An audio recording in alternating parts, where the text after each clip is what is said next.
Hello अस्सलाम वालेकुम viewers. मेरा नाम जफ़र खान है। मैं assistant professor at Saboo Siddik college of engineering. मैं करीब 16 सालों से टीचिंग फील्ड में हूँ। और मैं एडमिशन डिपार्टमेंट में भी काम कर चुका हूँ और कर रहा हूँ।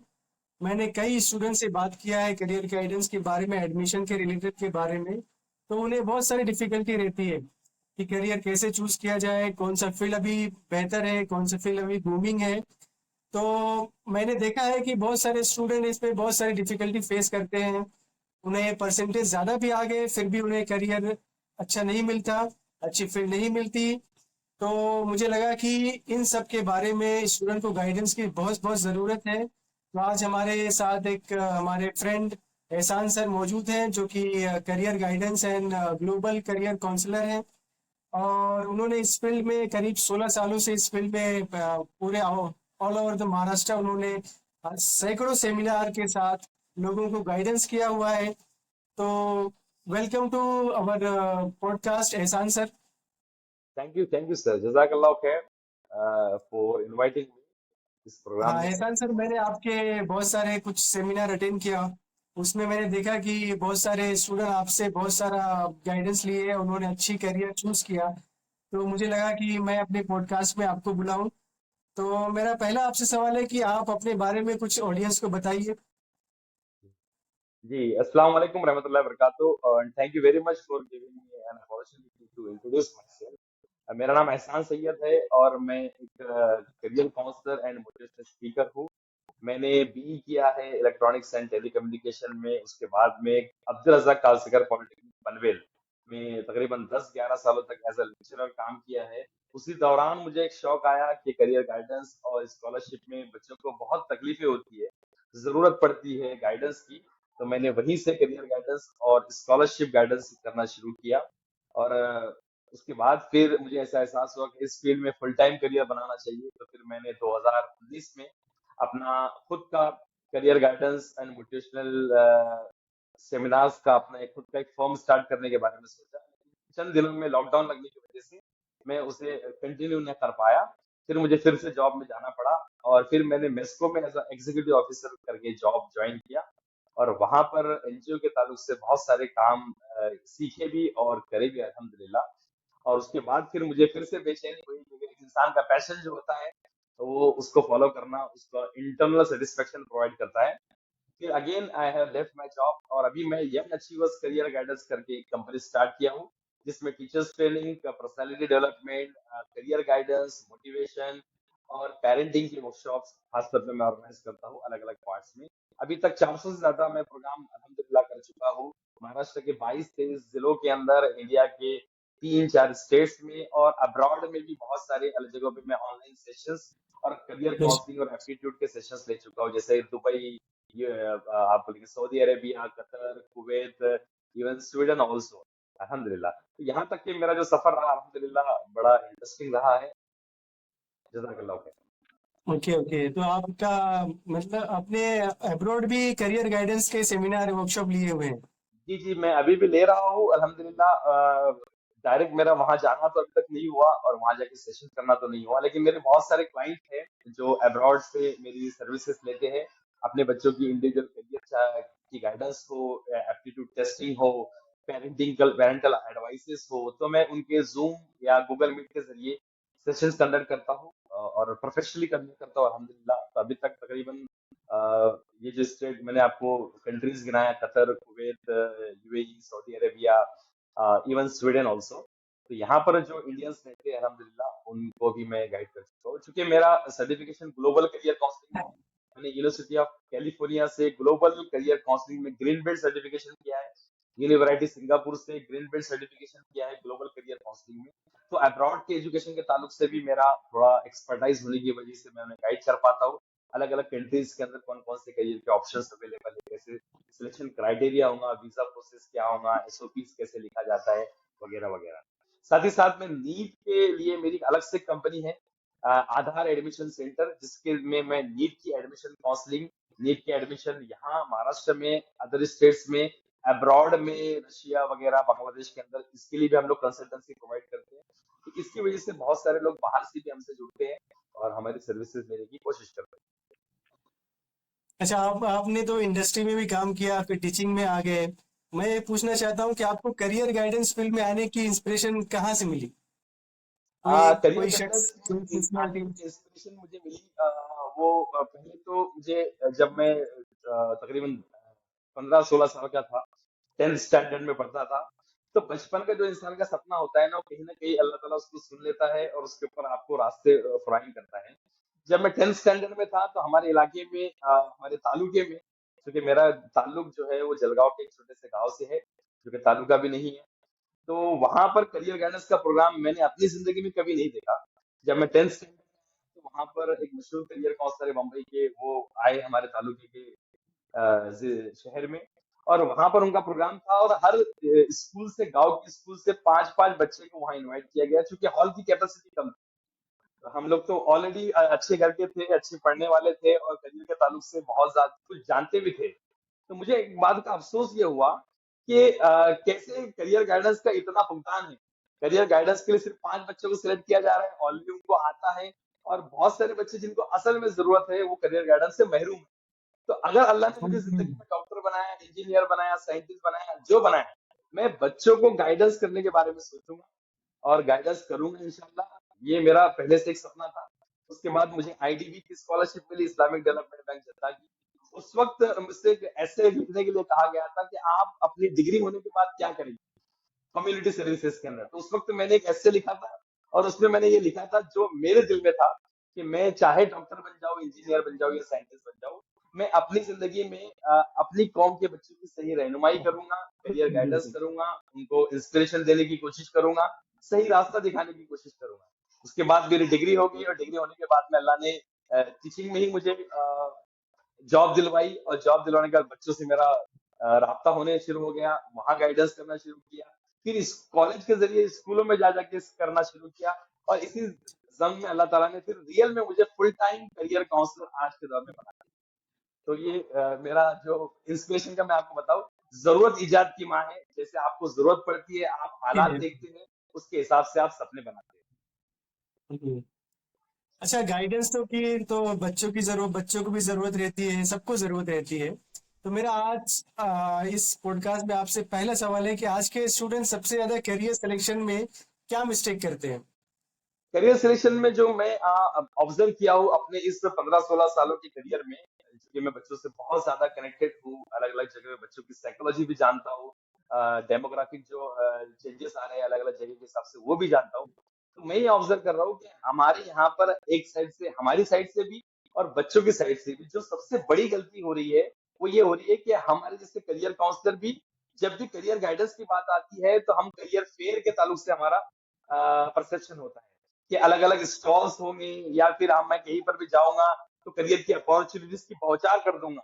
नए नए करियर कौन से आए हैं, ये वो कर सकते हैं 10वीं के बाद, ये कर सकते हैं 12वीं के बाद। ऐसे में बेशुमार बस ऑप्शंस के बारे में ज्यादा फोकस करता हूँ कि कौन कौन सी चीजें अवेलेबल। इसके बजाय जो सबसे बड़ी जो लोग गलती कर रहे हैं कि ऑप्शंस के बारे में डिस्कस कर रहे हैं, मैं चाहता हूं कि इसके बजाय जो असल चीज जो मैं समझता हूं वो है करियर गाइडेंस का असल प्रोसेस के ऊपर हम लोग काम करें। असल प्रोसेस ओके। जो होता है वो होता है आउटसाइड, इनसाइड, आउटसाइड। आसान लफ्जों में मैं इसको समझाऊं कि दुनिया को देखना, दुनिया में अपने घर को देखना, घर की हालात को देखना, अपने जज्बात को देखना, अपने माँ बाप की कंडीशंस को देखना, परेशानियों को देखना, दुनिया में क्या हो रहा है उसको देखना, दुनिया में कैसे लोग तरक्की कर रहे हैं, दुनिया में कैसे ट्रेंड्स आ रहे हैं, दुनिया में कैसे लोग ट्रेंड को फॉलो कर रहे हैं, दुनिया में कैसे लोग अजीब अजीब छोटे छोटे कामों से बड़ी बड़ी तरक्की हासिल कर रहे हैं। मैं अगर दुनिया को नहीं देखूंगा तो करियर को समझना दरअसल है दुनिया को समझना। हर दौर के हिसाब से करियर चेंज होता है। एक दौर में डीएड बीएड अपने अहम करियर हुआ करते थे, आज उनका नामो निशान नहीं।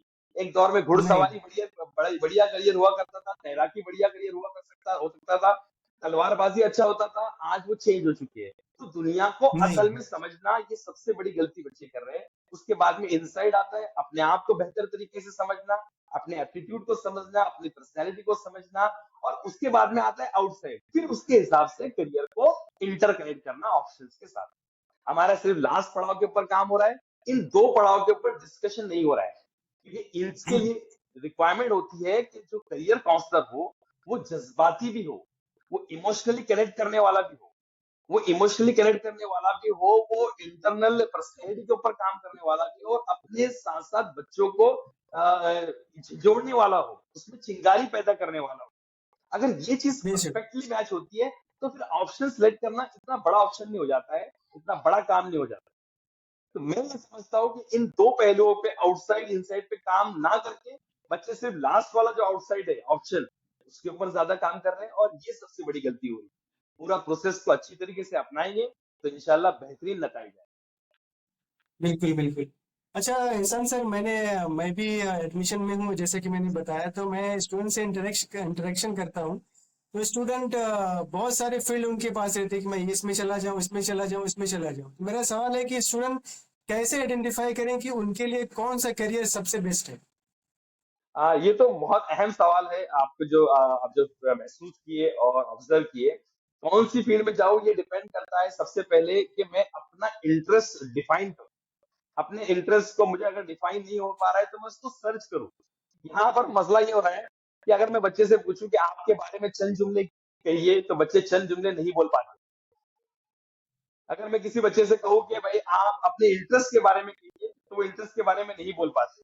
यानी हमें पूरी दुनिया की मालूमात तो है, लेकिन अगर हमें अपने आप के बारे में कुछ सवाल पूछे जाए, तो हम उसमें हिचकिचाते हैं, क्योंकि हमारा गौर और फिक्र का नजरिया नहीं। अगर सबसे पहली जो चीज होती है कि मैं कौन सा चीज, कौन सा कोर्स करूं, उसके लिए जानना जरूरी है बारीकी से अपने आप को। मैं कौन हूँ? बिल्कुल बिल्कुल। मैं अशरफुल मखलूकात हूँ। मेरी कौन कौन सी खुसूसियात है? मेरे कौन से सब्जेक्ट अच्छे थे? फर्स्ट से लेकर 10th स्टैंडर्ड तक के मैं किस सब्जेक्ट में अच्छा काम किया, अच्छी नुमाया कामयाबी हासिल किया? मेरी वीकनेसेस क्या है? कौन सी चीजें मुझे शाबाशी मिली? मेरा इंटरेस्ट क्या है? अगर ये नहीं मिल रहा है, तो अल्लाह से गिड़गिड़ा कर उसकी दुआ कीजिए, और रातों में आप अपने आप पर वो काम कीजिए, तो आपको पता चल जाएगा मैं इस चीज में इंटरेस्ट रखता हूँ। कोई बच्चा कम्युनिकेशन में इंटरेस्ट रखता है, डोमेन के अंदर। फिर कोर्स की बात बाद में आती है कि कौन सा कोर्स सिलेक्ट करे। पहले मैं डोमेन डिसाइड करूँ कि मैं अच्छा बोलने में हूँ, अच्छा लोगों को समझता हूँ, तो मैं आर्ट्स एंड ह्यूमैनिटी में अच्छा हो सकता हूँ। मैं अच्छा लॉजिक में हूँ, मैं अच्छा मैथमेटिक्स में हूँ, अच्छा नंबर्स में हूँ, तो मैं साइंस या मैं इंजीनियरिंग या मेडिकल फील्ड के अंदर नुमाया कामयाबी हासिल कर सकता हूँ। अगर मैं अच्छा बिजनेस में हूँ, अच्छा डीलिंग में हूँ, इंटरप्रेन्योरशिप के अंदर हूँ, बिजनेस में हूँ, तो मेरे लिए कॉमर्स फील्ड हो सकती है। तो पहले मैं डोमेन ओके। डिसाइड करूँ कि मेरा इंटरेस्ट क्या है। मैं क्रिकेट में अच्छा हूँ, मैं वॉलीबॉल में अच्छा हूँ, मैं स्पोर्ट्स का मतलब क्या कहते हैं उसको हम लोग, स्पोर्ट फिटेड हूँ, इस मेरी बॉडी उस तरीके से लचक रखती है, बॉडी को इस तरीके से मैं काम ले सकता हूँ। तो पहले मैं उसको डिसाइड कर लूँ। हमारे यहाँ पर क्या काम क्या हो रहा है, सेल्फ हेल्प पे काम नहीं हो रहा है। तो बच्चे सेल्फ के बारे में जानने में कमतर है। यहाँ पर इसके अलावा हमारा बाहर काम हो रहा है। तो मैं ये चाहता हूँ कि सेल्फ हेल्प पे हम लोग थोड़ा काम करें, कुछ मोटिवेशन की किताबें पढ़े, कुछ अपने आप को जोड़ने की, अपने आप को समझने की कोशिश करें। उसके बाद में मैं डिसाइड कर सकता हूँ कि मैं कौन से फील्ड में जाऊँ। फिर अगर कम्युनिकेशन में जा रहा हूँ, तो मेरे पास में नंबर ऑफ ऑप्शन अवेलेबल है। मैं अगर इन साइंस में जाना चाहता हूँ, तो साइंस में नंबर ऑप्शन अवेलेबल है। कॉमर्स में जाना चाहता हूँ, तो कॉमर्स में बड़े कोर्स से लेके छोटे कोर्स के ऑप्शन अवेलेबल। तो असल में मैं अपने आप को जान लूं, जानने के बाद में अपने इंटरेस्ट को पहचान लूं, अपना एप्टीट्यूड टेस्ट करवा लूं कि मैं अलग अलग सलाहियतों में कौन सी सलाहियत मेरे अंदर ज्यादा है, कौन सी कम है, उसके हिसाब से मैं कहा उसको कनेक्ट कर सकता हूँ। फिर मैं करियर के बारे में सोचूं। Okay okay. तो मेरा ये मानना है कि 10th के बाद भी करियर डिसाइड होता है, 12th के बाद भी करियर डिसाइड होता है। 10th के बाद तो कॉमर्स, साइंस या आर्ट्स स्टूडेंट चूज करते हैं। मेरा आपसे सवाल है कि 12th के बाद स्टूडेंट को करियर चूज करते वक्त किन चीज़ों का पर ज़्यादा फोकस करना चाहिए, हाँ, जैसे खासकर अभी तो 12th के वकील बाद। साहब को बता ही दिया। एक्चुअल में दरअसल करियर का जो सिलेक्शन का जो प्रोसेस है ना, हमारा ये मिथ है कि वो स्टार्ट होता है 10th के बाद में या 12th के बाद में। एक्चुअल यस में यस। करियर काउंसलिंग का या करियर गाइडेंस या करियर सिलेक्शन का जो प्रोसेस है, वो 5th ऑनवर्ड शुरू हो जाना चाहिए।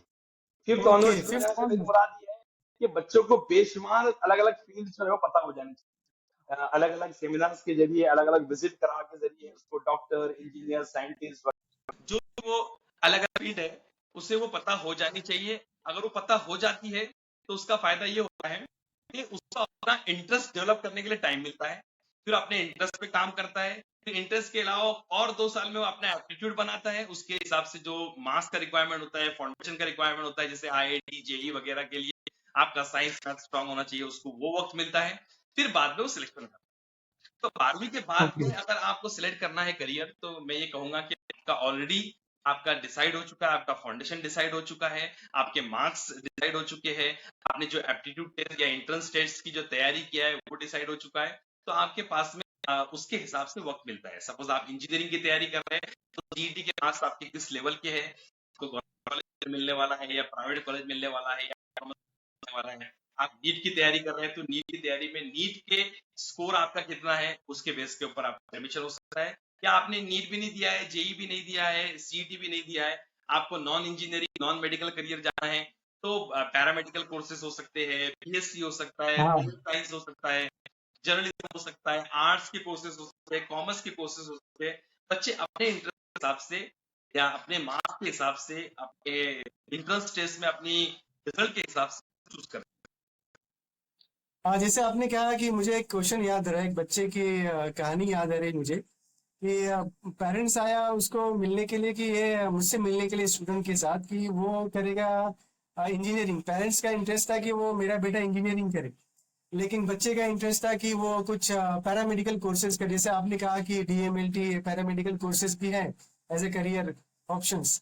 तो मेरा मेरा क्वेश्चन है कि पेरेंट्स का प्रेशर और अपनी इंटरेस्ट के बीच बैलेंस कैसे करें, स्टूडेंट बैलेंस कैसे करे? पेरेंट्स अलग चाहते हैं, फिर स्टूडेंट अलग चाहते हैं, तो बैलेंस कैसे करे स्टूडेंट?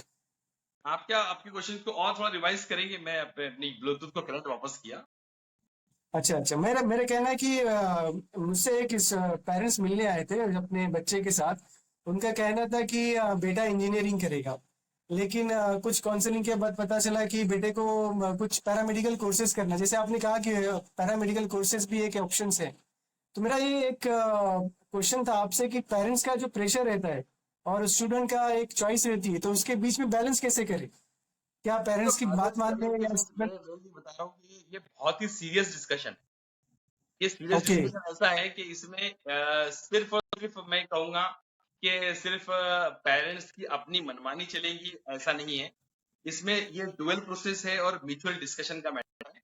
और पेरेंट्स को अगर ये लग रहा है कि बच्चा ज्यादा इंटरेस्ट एक पर्टिकुलर कोर्स है और उसको वो जस्टिफाई भी कर रहा है, देखो ये अहम सवाल आ जाता है कि पेरेंट्स कब अपने बच्चे की सुने और कब अपनी जो इंटरेस्ट है। सपोज मैं चाहता हूँ मेरा बच्चा इंजीनियरिंग करे और बच्चा कह रहा है वो डॉक्टरी करे या पैरामेडिकल करे या बीएससी करे, तो कब अपने पेरेंट्स अपने बच्चे की सुने और कब ना सुने।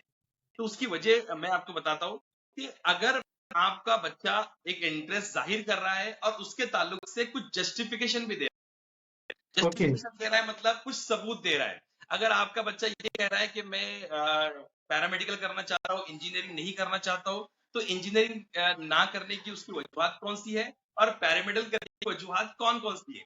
मतलब उसने कुछ वीडियोस देखे हैं या पैरामेडिकल फील्ड के बारे में कुछ वो स्पेशल जानता है, उसमें स्पेशलाइजेशन कैसे कर सकते हैं, करियर की अपॉर्चुनिटीज कैसी हो सकती होती है, कौन कौन से कमाने के ऑप्शंस अवेलेबल है, कौन कौन से प्रोफाइल्स होते हैं, या क्या उसने इसके ताल्लुक से मालूमात इकट्ठी की है, क्या उसका इंटरेस्ट वाकई इसको जस्टिफाई करता है। इंटरेस्ट करता है तो उसने कुछ उसके रिलेटेड एक्टिविटीज अपनी जिंदगी में किया है या नहीं किया है, कुछ वीडियोस देखा है, कुछ कम्युनिटीज को फॉलो करता है क्या, कुछ इंटरनेशनल जर्नल्स उसके बारे में पढ़े हैं क्या, कुछ कॉलेज की जानकारी उसने इकट्ठा की है क्या। तो अगर ये सारी चीजें करके दे रहा है तो हमें ये समझ जाना चाहिए कि उसका इंटरेस्ट जो है वो इस चीज में है। अगर बच्चा ओके। नहीं कह रहा है और ब्लाइंडली कह रहा है कि मैं ये मुझे करना है, उससे जब जस्टिफिकेशन मांगा जा रहा है तो कुछ भी नहीं दे रहा है, उससे कुछ सवाल पूछे जा रहे हैं तो कुछ भी नहीं दे रहा है, तो समझ जाना चाहिए कि it's just a Mir attraction. उसको अच्छे काउंसलर के पास ले जाना चाहिए, काउंसलर के पास में उसको जस्टिफाइड करवाना चाहिए, काउंसलर उसको जस्टिफिकेशन देगा, राजी करवाएगा। आपसे नहीं हो रहा है तो कोई काउंसलर आपको उसको राजी करवाएगा, फिर म्यूचुअल डिस्कशन से राजी होकर हंसी खुशी होकर करियर का सिलेक्शन होगा। क्योंकि ये जिंदगी का प्रोसेस है, कोई कोर्स का 4 साल का सिलेक्शन नहीं है। 4 साल में जो चीज मैं करूंगा 70 साल तक उसमें काम करूंगा। सेटिस्फेक्शन होना चाहिए, कॉन्फिडेंस होना चाहिए, तब जाकर मैं अपनी जिंदगी पीसफुली और सेटिस्फेक्शन के साथ गुजारूंगा। तो ये प्रोसेस होना ओके। चाहिए। ओके। ओके।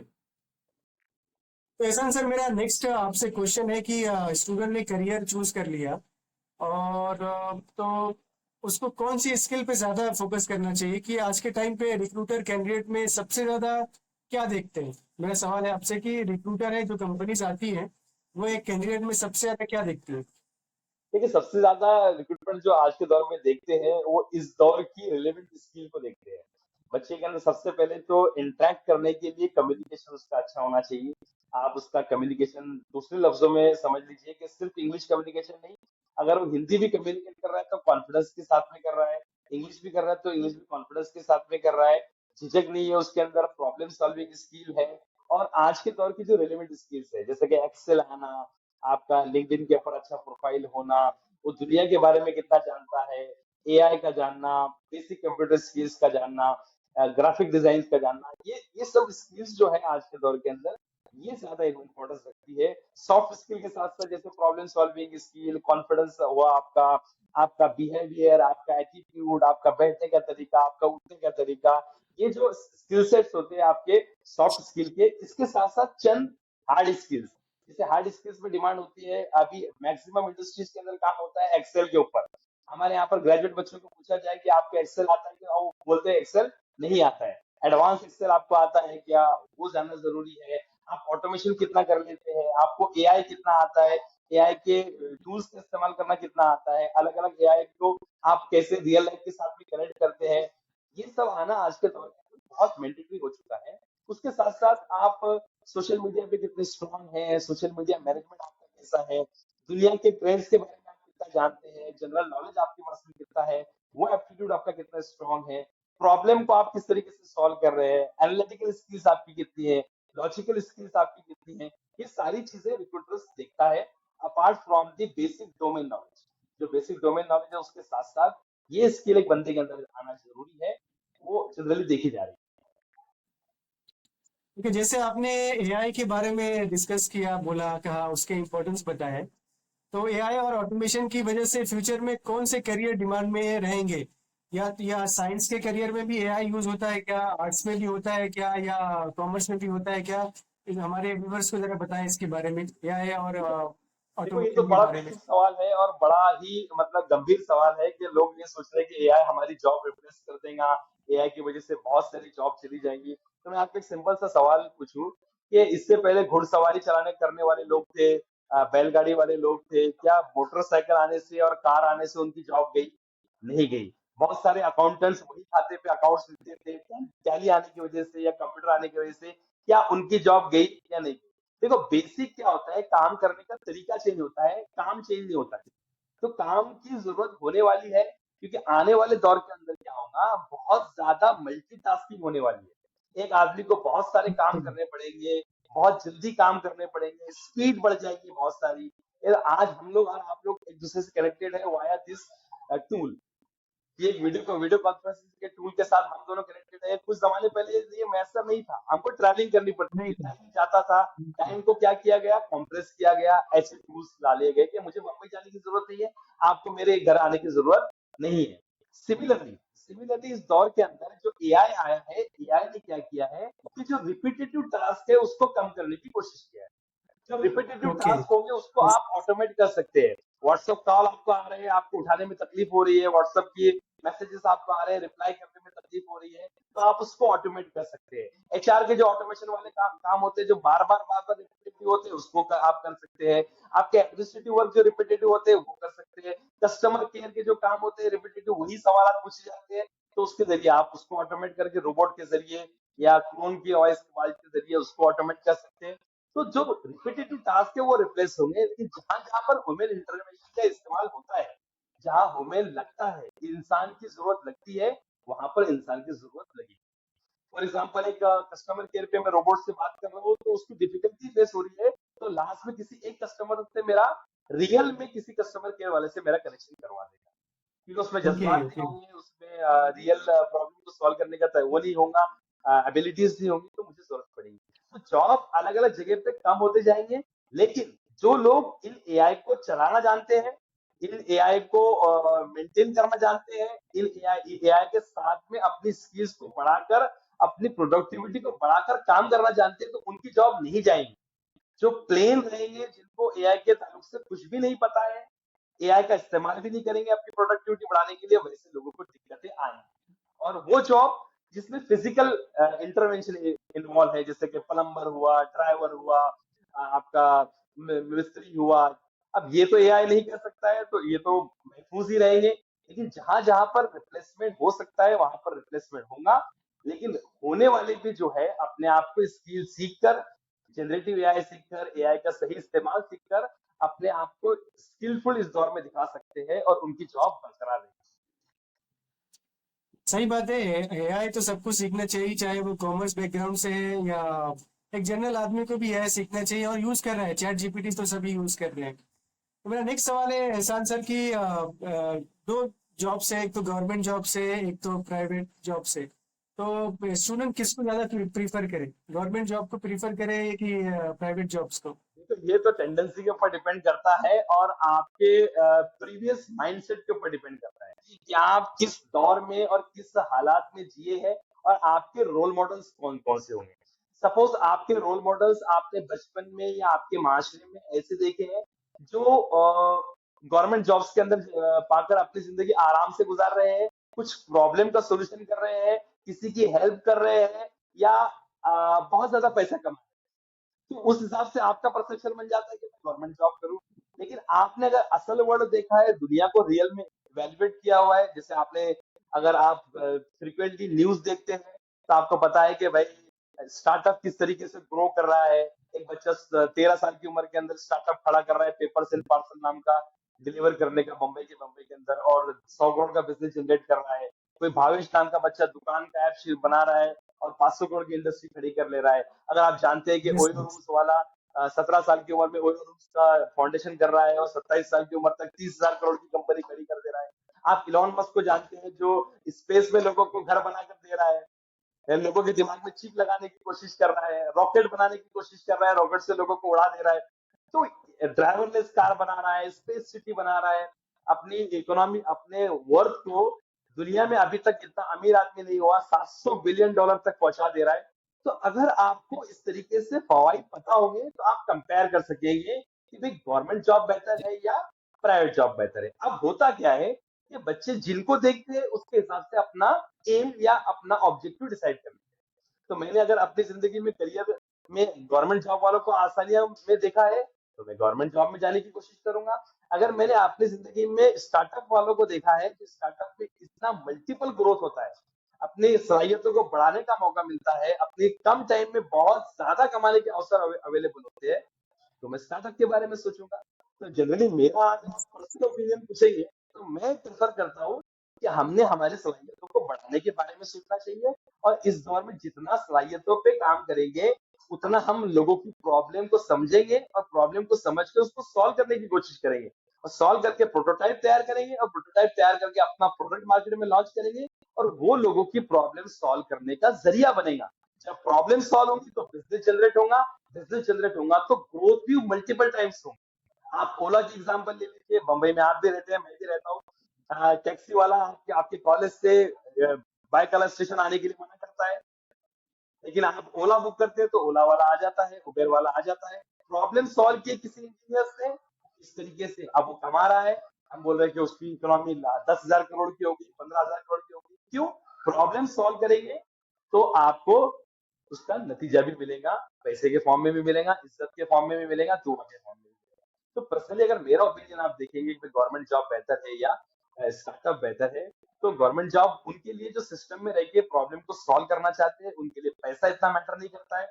उनके लिए लोगों की प्रॉब्लम और सिस्टम में रहना, उसको सुधारना, पॉलिसी को सही तरीके से इम्प्लीमेंट करना और अपने देश के लिए खिदमत करना मकसद है, तो वो गवर्नमेंट जॉब में जाए। वो लोग जो ग्रोथ चाहते हैं, एंटरप्रेन्योर बनना चाहते हैं, देश की इकोनॉमी, अपनी इकोनॉमी, कौम की इकोनॉमी को बढ़ाना चाहते हैं, प्रॉब्लम सॉल्व करना चाहते हैं, उनके लिए स्टार्टअप जरूरी है। पैसा भी मिलेगा, इज्जत भी मिलेगी, शोहरत भी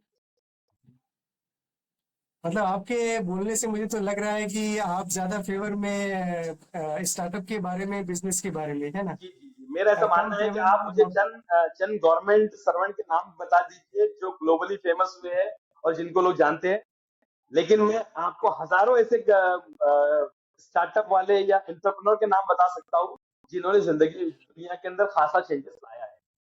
तो जो चेंजेस लाएगा, लोगों की जिंदगी सही को सही। मुतासिर करेगा, तो वैसे ही बनने के बारे में करियर काउंसलर आपको सही सजेशन प्रोवाइड करेगा।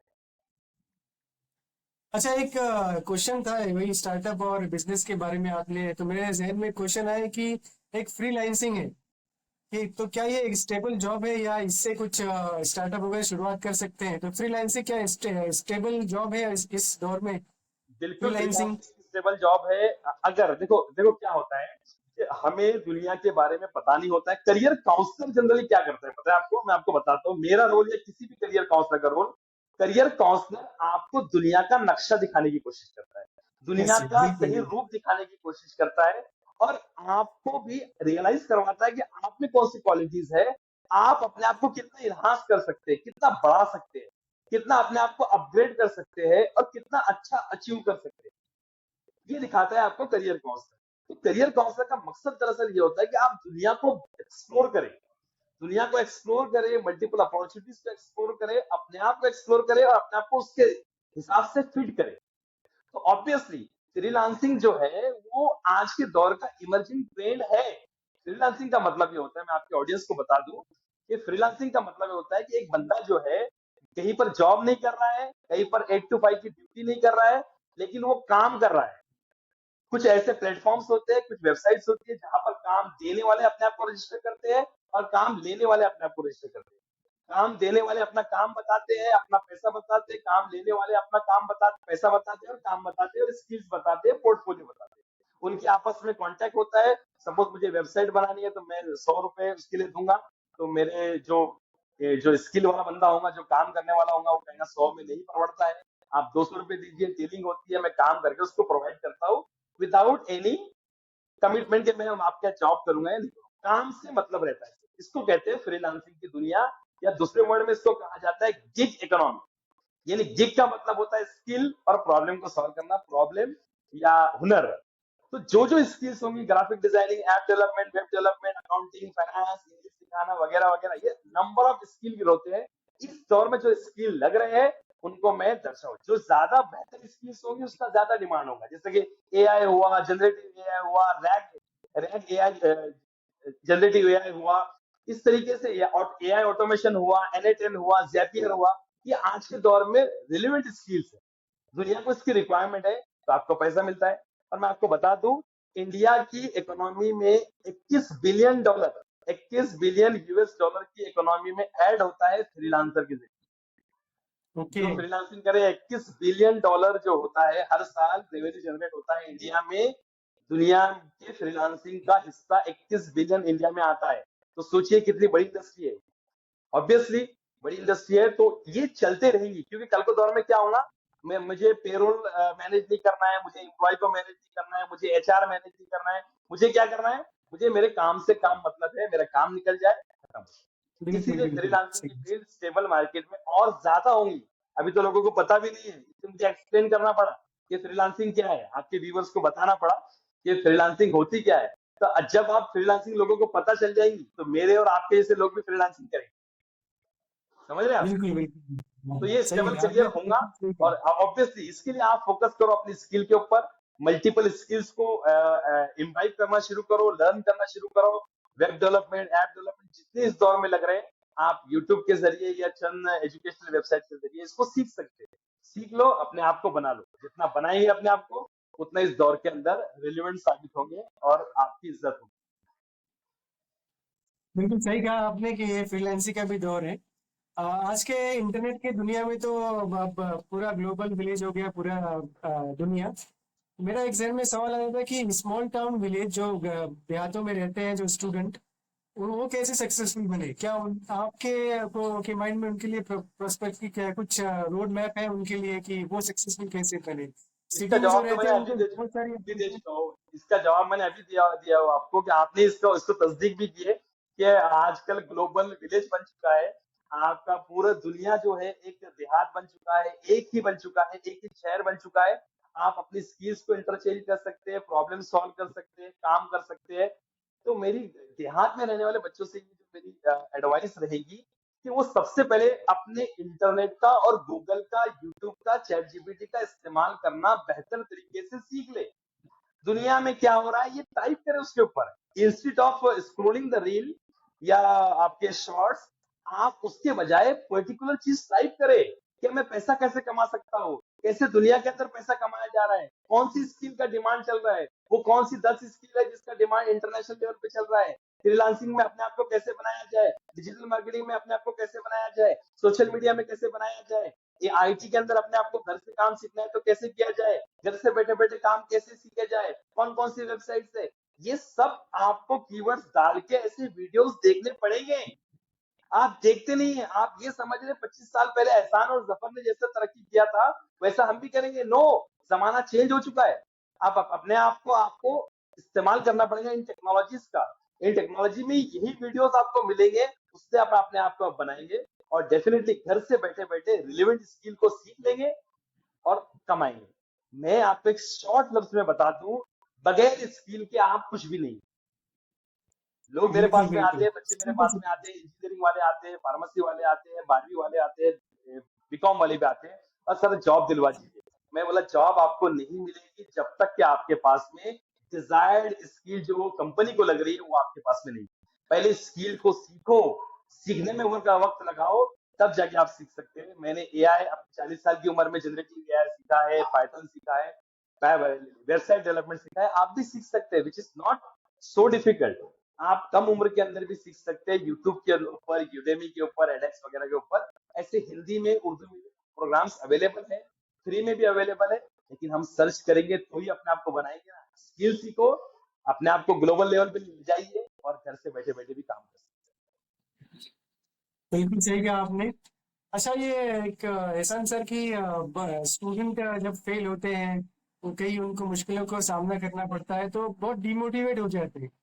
तो स्टूडेंट अपने फेलियर को सक्सेस में कन्वर्ट कैसे करे? देखो, सक्सेस फेल्योर को सक्सेस में कन्वर्ट करने का जो तरीका है वो ये है कि रियलाइजेशन करना, अपनी फेलियर को रियल में एक्सेप्ट करना। देखो, जिंदगी सिर्फ एग्जाम नहीं है। इन नीट का सिर्फ अभी आपके मैंने कुछ दिनों पहले एक वीडियो देखा जिसमें आपने कहा कि भाई नीट सब कुछ नहीं है। मैंने वीडियो पूरा नहीं देखा क्योंकि उसका मैं हाँ, टाइटल ही देखा।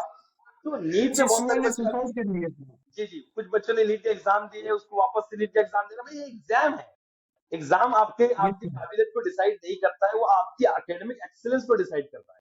आपको टॉपर बन जाएंगे आप, तो आप टॉपर जिंदगी में टॉपर नहीं बने, आप चंद किताबें पढ़ के टॉपर बने। जिंदगी के इम्तिहान तो अभी बाकी है। जिंदगी के इम्तिहान आपकी समाजी जिंदगी में आप कैसा बिहेव करते हैं, कैसा परफॉर्म करते हैं, आप फाइनेंशियल लाइफ में कैसा परफॉर्म करते हैं, ये तो अभी आना बाकी है। तो आपका फेल होना आपके सिर्फ एग्जाम में फेल होने को दर्शाता है।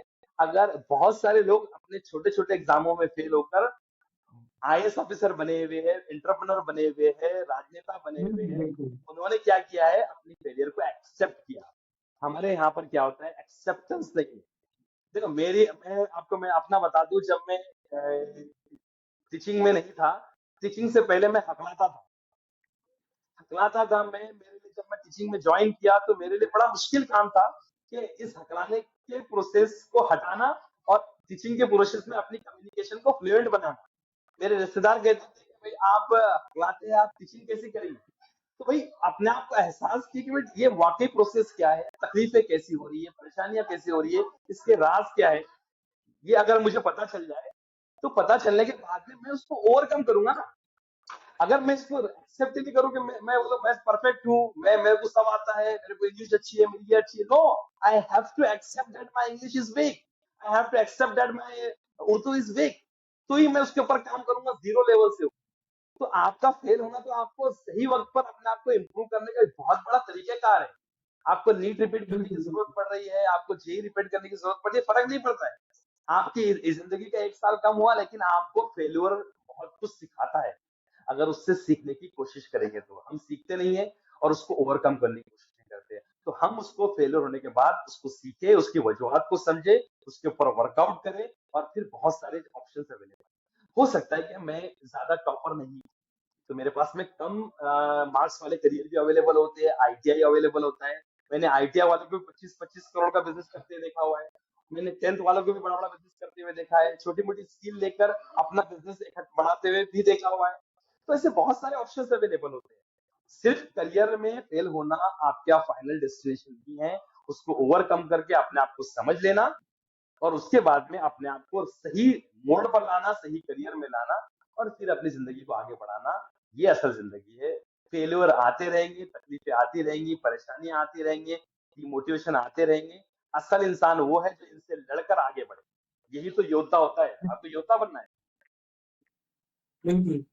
एहसान सर, आपने हर सवालों का बड़ा सही है और आंसर दिया आपने। मेरा एक आखिरी सवाल है आपसे कि अगर आप हर स्टूडेंट या यंग प्रोफेशनल को कोई एक सिर्फ एक एडवाइस देना चाहते हैं तो वो क्या होगी? एक मैं इस एडवाइस जो हर जी जी जी मैं एक ही एडवाइस दूंगा जो मैं हर जगह अपने सेशंस में भी कहता हूँ, अपने इंडिविजुअल सेशन में भी कहता हूँ कि take the ownership of your life. अपनी जिंदगी की ओनरशिप लो, अपनी जिम्मेदारी का ओनरशिप लो। I am taking the responsibility of my own life. I am taking the responsibility of life of my parents, of my family, of my community, of my country, of my whole world. I have to change myself. I have to improve myself. I have to upgrade myself. जिम्मेदारी लेंगे तो commitment आएगा, dedication आएगा, perseverance आएगा। Skill सीखने की कोशिश करेंगे, जैसी स्किल की रिक्वायरमेंट है, जिसकी रिक्वायरमेंट है वो एक्वायर करने की कोशिश करेंगे। पेशेंस आपके अंदर आएगा, सब्र आपके अंदर आएगा, और फिर आप प्रोडक्टिव बनेंगे। प्रोडक्टिव बनना ये इस दौर की रिक्वायरमेंट है। जो लोग प्रोडक्टिव रहेंगे उनका डिमांड मार्केट में रहेगा, नहीं तो एआई उनको रिप्लेस कर देगा। आप प्रोडक्टिव नहीं है, देने वाले नहीं है, सिर्फ लेने वाले, दुनिया में रिप्लेस हो जाएंगे। इसलिए सबसे पहली एडवाइस मैं आपको दूंगा, take the ownership. You have to take the ownership. मैं ओन करता हूँ रिस्पॉन्सिबिलिटी। जो लोग जिम्मेदारी लेते हैं उनमें मैच्योरिटी आती है, जिनमें मैच्योरिटी आती है उसमें सीरियसनेस आता है, जिसमें सीरियसनेस आता है उसमें डिसिप्लिन आ जाता है, जिसमें डिसिप्लिन आ जाता है उसमें हार्डवर्क आ जाता है, जिसमें हार्डवर्क आ जाता है उसमें परसिवरेंस आ जाता है, जिसमें परसिवरेंस आ जाता है उसमें जद्दोजहद का जज्बा आ जाता है। जब जद्दोजहद आप करेंगे तो अल्लाह तो आपको कह रहा है। आपने तो सुना ही होगा ना बहुत सारे कॉल कि हलाक है वो शख्स जिसका आज का दिन पिछले दिन से बेहतर नहीं है। आपका आज का दिन बेहतर हो जाएगा, मतलब आप अपग्रेडेड वर्जन रहेंगे। अपग्रेडेड वर्जन का मार्केट में डिमांड है। एआई भी आपको रिप्लेस नहीं करेगा और दुनिया में आप डोमिनेट करेंगे। डोमिनेट में आप गलबा करेंगे। जैसे आज आप देख रहे हैं चंद ममालिक जो है अपने तालीम की बिना पर, नॉलेज की बिना पर सुपर पावर को चैलेंज कर रहे हैं, और कुछ देश पैसा होने के बावजूद भी घुटनों के ऊपर है। क्यों? वजह है इल्म। इल्म हासिल किया, न्यूक्लियर साइंस बोलो, आपका मेडिसिन बोलो, फार्मास्यूटिकल बोलो, लैंग्वेज बोलो, मैथमेटिक्स बोलो, उस देश ने उसके ऊपर काम किया, अपने देश को बनाया। बनाने के बाद में पैसा नहीं है लेकिन नॉलेज है, डोमिनेट किया जस्ट बिकॉज ऑफ बिल्कुल। ओनरशिप। हमें दुनिया पे डिपेंड नहीं रहना है, जिम्मेदारी को लेना है, अपनी जिम्मेदारी खुद लेना है, डरना नहीं है। अपने आप को बोलना नहीं कि तकलीफ हो रही है, परेशानी हो रही है, टेंशन लगे हुए। No, I we are taking the responsibility to change our life. Nobody is going to change the life of ourself. हमारी बिल्कुल। जिंदगी की लाइफ दूसरे बदलने नहीं आएंगे, आपको ही बदलना है। आपके हालात आपको ही बदलना है। ये मेरी सिंपल एडवाइस है। ओके, तो थैंक यू एहसान sir for giving your valuable time and joining us on this podcast. आपने हर सवालों का आंसर बड़े सेटिस्फैक्टरी तौर पे दिया है और मुझे यकीन और पूरे तरीके से यकीन है कि हमारे व्यूवर्स को इसका बहुत बहुत फायदा होगा। खासकर स्टूडेंट जो अभी पास आउट हुए हैं 12th या 10th स्टैंडर्ड से, उन्हें तो ये पॉडकास्ट देखना चाहिए और आपकी ये जो गाइडेंस है उन्हें बहुत फायदा देगी इनके फ्यूचर में। तो thank you very much for your podcast. जज़ाकल्लाह खैर। मेरे सारे पेरेंट्स से और स्टूडेंट्स से गुजारिश है कि आपको अगर इसमें वैल्यूबल थोड़ा भी लगे तो आप मेरे लिए, मेरे माँ बाप के लिए दुआ कीजिए। और अगर आपको मेरी जरूरत पड़ती है तो मैं जबरदस्त से रिक्वेस्ट करता हूँ कि आप मेरा नंबर भी इस वीडियो के साथ में आप शाये कीजिए। मेरा नंबर है 8976368581। अगर किसी को भी जरूरत पड़ती है तो इंशाल्लाह अगर मेरे पास वक्त रहा तो मैं आपके जवाब देने के लिए तैयार हूं। जज़ाकल्लाह खैर। बिल्कुल, आपका नंबर मैं अपने डिस्क्रिप्शन में डाल दूंगा। तो जो भी व्यूवर्स एहसान सर को कांटेक्ट करना चाहते हैं तो वो उस नंबर से कांटेक्ट कर सकते हैं। ठीक है सर, थैंक यू जज़ाकल्लाह। Ehsan sir, once again. Thank you.